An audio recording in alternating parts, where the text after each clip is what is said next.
Hi, welcome to my channel. I'm Amy Prokopis.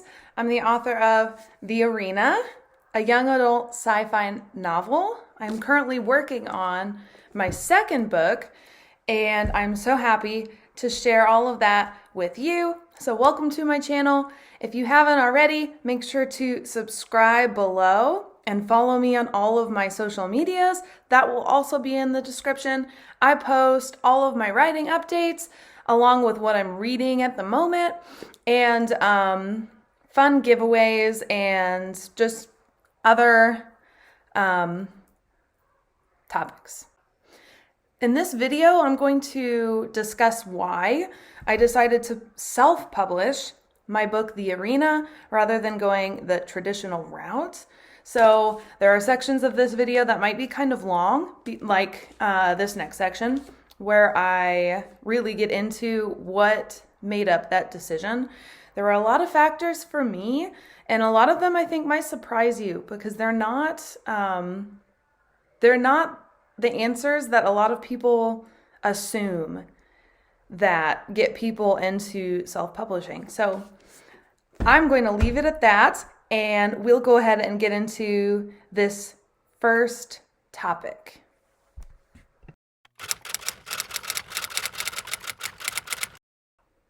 My entire life, I had a lot of misconceptions about self-publishing, and I can forgive a lot of those thoughts because of like the culture at the time. So self-publishing has changed a whole lot. The book industry in general, publishing in general, has changed a lot, especially just in like within this last 5 years because of the pandemic for one, but self-publishing also has a piece in that. So it used to be when I was in school, in like high school, and really taking a look at publishing my books, that being like the number one goal for me in my life. The plan A was to be an author.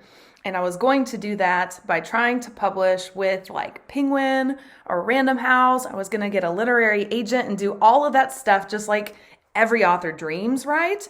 And when I was in school during that time, that wasn't just like the norm, but it was the only way that you could do that and be successful.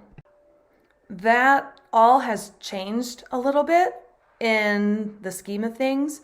So we'll start with this. I had this whole conception that people who self-published books, the only reason that they were self-publishing was because traditional publishing houses just would not publish it. It wasn't very good, and it wasn't worth publishing. That had always been like my thinking. And within like 10 years, or at least since I've graduated from high school and have done a whole lot of research into publishing, everything self-publishing and traditional, I've found that that's just not the truth anymore. So there's a lot of reasons people self-publish. A lot of those same reasons are in this video. But for me, in my decision, I decided to self-publish. In part, I started thinking about it because of the response I was getting. So over this last summer, I started querying, not for The Arena, but for a different project, which will publish, I'm sure, in the next couple years or so. But I was querying agents. So that means that you're pitching your book to a literary agent in the hopes that they will represent you and then try and get your book into those publishing houses to be published. It's kind of a lengthy process. You're lucky if you get an agent one, and then there's the entire battle of trying to then convince a publishing house to publish your book. And that can take years to convince them. And then as far as production, once you get a deal, that could also take a year or two for the book to be then seen through.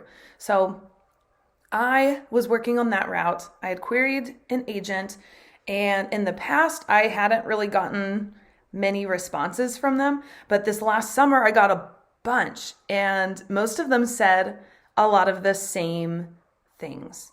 So the most common response I was getting was along the lines of, this seems like an interesting project. I think the book is good, or I like the chapter samples you sent, but I don't have the time in my schedule for this next year to commit to it. I was getting a lot of answers along those lines. Just time, lack of time to produce the book, lack of time to support and represent me. So in my head, up until this point, I had always just assumed my writing wasn't good enough, and I just pushed and pushed and pushed until I could be good enough. And over the summer, when I was getting these responses, I was finding, and then after doing more research into self-publishing and traditional publishing, I was finding that it had nothing to do with my book or my writing at all, and it had more to do with like the business side of things. I think a lot of times us like future authors forget that while this is a dream and it's all about storytelling and these beautiful narratives that we've written, it's still a business. Publishing is still a business, and it has to, whatever you've produced, or whenever you produce it, it has to be profitable for the people that are producing it. So not just us. We put our heart and soul into stories, and like, it's never been about money or anything or fame and to me at all. I just want my books to be out there and to share my stories with other people that love stories like I do. But it has to be profitable for publishing houses and agents to produce it. And so when I was discovering that a lot of that business side was preventing people from getting through the gatekeepers, at first I was really discouraged. I didn't know if it would ever happen for me. And then I started looking at self-publishing and the business side of it. And I came to a lot of conclusions. One being that part of the reason that a lot of publishers and literary agents don't have time to publish new authors, especially, is because they already have clients that are doing well. And also, anytime a celebrity publishes a book, they pretty much get the green light immediately because they have a name and they have a platform. And that's the same for a lot of people going into publishing. One of the first pieces of advice a lot of like blogs about writing will give you is to create an online presence and build an author platform. So what they're really saying is that in order for you to catch the eye of a publisher, you might need some kind of significant following. And that's just BS to me. So it's not always about the merit of your book. And that really bothered me. So over the summer, I looked into self-publishing a lot, the ins and outs of it, what I needed to do to be successful, what other authors that were really successful at it had done, and what like kind of costs and time constraints it would be for me. And that's what made up my decision to self-publish, at least in the beginning, which is why all of that is in this section of the video. So I decided to self-publish for a ton of reasons, but the very first piece for me that started my journey was realizing that not everyone that people just didn't have the time to take on a new author. And if I didn't believe in myself, no one else would. And so I decided, I thought my book was good. I believed in it. I really want this to be some part of my life. I would love for it to be a full-time job for me, but I felt deep inside of me that if it, like a good part of my soul, this sounds really dramatic, oh my goodness, but a huge piece of me inside felt like if I didn't publish a book at some point and at least try, I might just like shrivel up and die inside. So while that sounds extremely dramatic, that's just how much I wanted writing and publishing and storytelling. That's really the core piece here, storytelling. How much I wanted it to be a piece of my life. And so that's why I decided to go ahead and self-publish The Arena. So reason number one, So now we can get into reason number 2.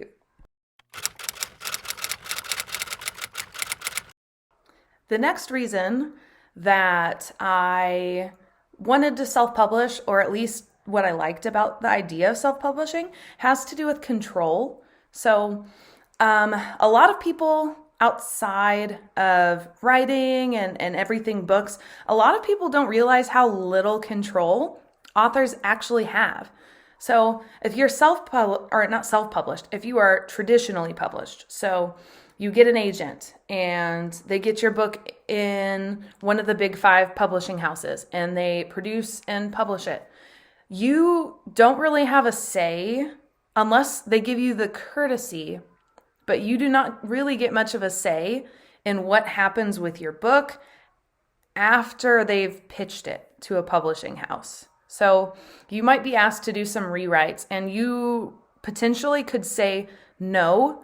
That chapter stays in and really hold yourself to that.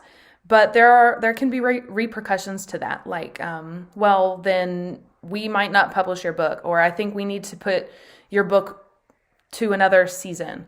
The same's true for things like covers. So when your book goes through to a traditional publishing house and they start working and like to produce all the physical things about it, sometimes they might include you in the design. They may say, what do you think about this? Or what did you envision as a cover? And a lot of the times they don't. They'll just send it to a graphic designer who will then create a cover for it, whether you like it or not. And that's the cover for the book. So I really liked that by self-publishing my book, I would have control over every single piece that went into producing the book. So I did hire out some things. I'm not going to talk too much about like the business side and the production that goes into self-publishing. I do have another video planned for that. But when it came down to even the pieces I hired out, like my cover, I had an amazing cover designer who designed all of this. I told her my vision and I had the final say in this cover. So this cover, while she created it and I gave her a whole lot of freedom to do it, at any point in the process, I could have told her, no, I don't like that, or do it this way. So I had a whole lot of say in the cover, everything in the interior. So the interior design, I actually designed the interior. So like the cover title, the chapters, I designed all of that, put it together. I have every say in what goes into what I self-published, and I own 100% of the copyright. So I really like that part of it. It also comes with a lot of responsibility because you have to make all of the decisions, but I like that I have the choice in it. Reason number 3 for self-publishing is that I can set my own schedule. So I still work a full-time job. I'm a full-time school counselor with a background in mental health. I used to be a school teacher. I taught German. I've taught English. I've taught reading skills. I've taught a lot of different things full-time. And so for me, writing has always been something that I've done on the side, and it's something I've made space for. That's the only way it gets done. So with me having control over the decisions, such as like deadlines, when I need certain chapters written by, when I need to decide on a cover, when I need to put out my first draft, I get a say in all of that. And so I can set my schedule around my deadlines and I can change them as I see fit. So I have always admired people that were their own boss and worked for themselves. And so something I really actually enjoy a lot about self-publishing is that I'm on my own timeline. So for me, the way that I work, since I work a full-time job during the day, most of my writing schedule happens in the evenings and a huge amount of it happens on the weekends. So like this video, I record videos on the weekends and then put them up usually Sunday afternoon. Same thing with when I write my blogs for my website. That's when a lot of things happen. So a lot of my writing happens Saturday, Sunday, and anytime in the evenings that I'm free. And the reason being is this guy. Because not only am I planning around a work schedule, but I'm planning around my toddler's schedule also. So there's that.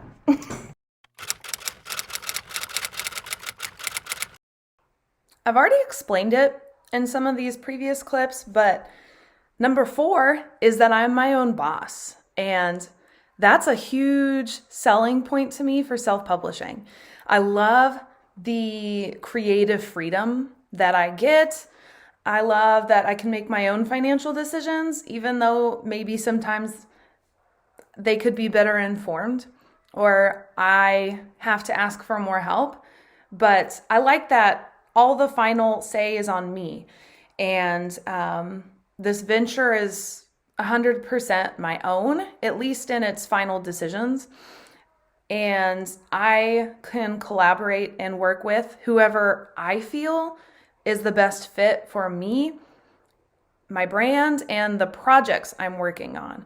So rather than have a traditional publishing house telling me that this is the editor that will work on my book, I can decide what editor I fit and work with the best. So there's a lot of things I'm discovering I really like about self-publishing, and it's surprising me because some of those things that I'm really enjoying about self-publishing my own book are things that I never imagined I would enjoy.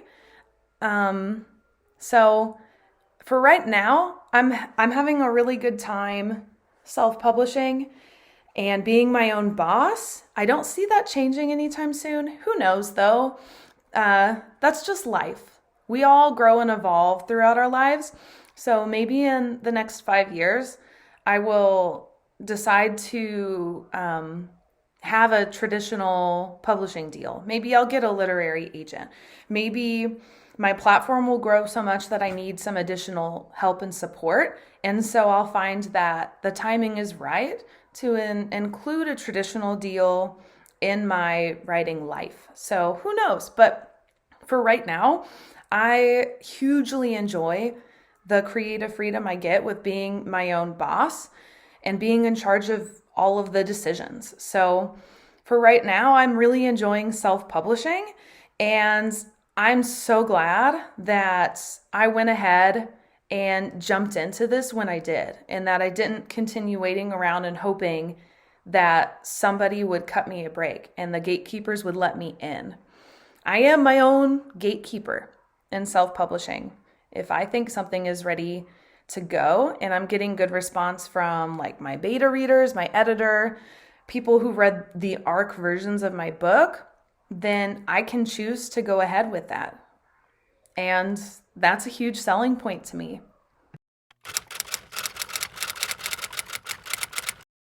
This last section is about the downsides. So I've really harped on how much I like self-publishing and all of these things that were like pros and positive in my decision of deciding to self-publish the arena. So let's go ahead and highlight some of the downsides to self-publishing. And I think the biggest one you can probably already figure out, which is that people definitely have misconceptions. So a lot of people assume that a book that is self-published is not as professional, or it wasn't done right, or it hasn't been through all of the editing and all the work that goes into the traditional publishing. And that's not true, because self-publishing authors, especially those of us that are really passionate about it, most self-published authors have been through those same steps. We hire out a lot of the big things. Like I hired out my cover designer because I wanted the expert in the field to do the cover. So I chose the expert in the field. This is the designer who did the cover for the arena. She works for a traditional publishing house, and she does covers for traditionally published books. So it's the same process. I also did the same when I hired my editor. My editor for the Arena worked on the UK edition of the Hunger Games. And so she also works full-time as a traditional publishing editor. She just moonlit and did my book also. So we do the same steps, and we do it for the most part to the same degree of professionalism. We just have to hire it out and find those avenues. So just like I said in being my own boss in that last section, rather than like a traditional publishing house telling me this is the cover designer on staff and this is the editor on staff, I get to go and find those people out in the wild, essentially. I do my own searches and I decide who fits best for me and my budget. And when it comes to self-publishing, you can put as much of your budget into it as you really want, which can be a pitfall for a lot of people. But there's still this misconception that self-published books haven't been done as well as traditionally published books, and that's not always the case. Another downfall that I just mentioned a bit is the cost. Unlike traditionally published books where you get like an upfront paycheck, and then you get royalties, in order to publish a book, self-publish a book, there is some cost to it. For instance, I hired a cover designer, so I had to pay the cover designer. I hired the editor, so I had to pay the editor. And then there's anything from marketing, if you pay for marketing, to ads, if you pay to do ads online. And then there's also costs as far as any other editing steps or things that you put into it. I had to pay for the barcode and the ISBN. What are some other things I had to pay for? I had to pay for software. I had to buy special software in order to do the interior design. I chose to do it myself and pay for software versus hiring it out, because once I paid for the software and did all the designing myself, then the software was paid for. So there are costs that were associated with the Arena, just like with any other business, that you have to pay for just to get started, and then you may never pay for again. Like that software, I pay for once and then I'll use forever. So the Arena, while my budget was a little bit larger for this book, just because I had to do some, I had to pay to start my business, essentially, a lot of that will pay back to me as I use it over and over for future books, and may not have to pay for it again. But for a lot of people, the cost behind self-publishing is a huge hang-up for them. And you can pay as much or as little as you want to self-publish a book. For instance, if you have something in a Word document right now, you could go to Amazon KDP and publish it immediately and not pay anything at all, because it's free to publish on Amazon.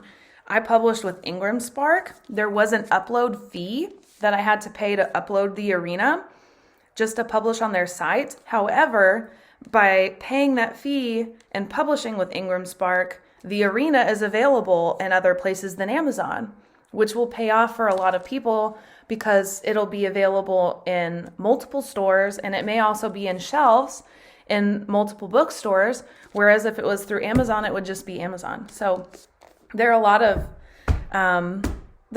pros and cons to that cost. So in the traditional world of publishing, authors typically earn a little less in royalties than self-published authors, which can pay out in interesting ways. So if your book doesn't sell very well, because there are traditionally published books that don't sell, just like there are self-published books that don't sell or sell really well.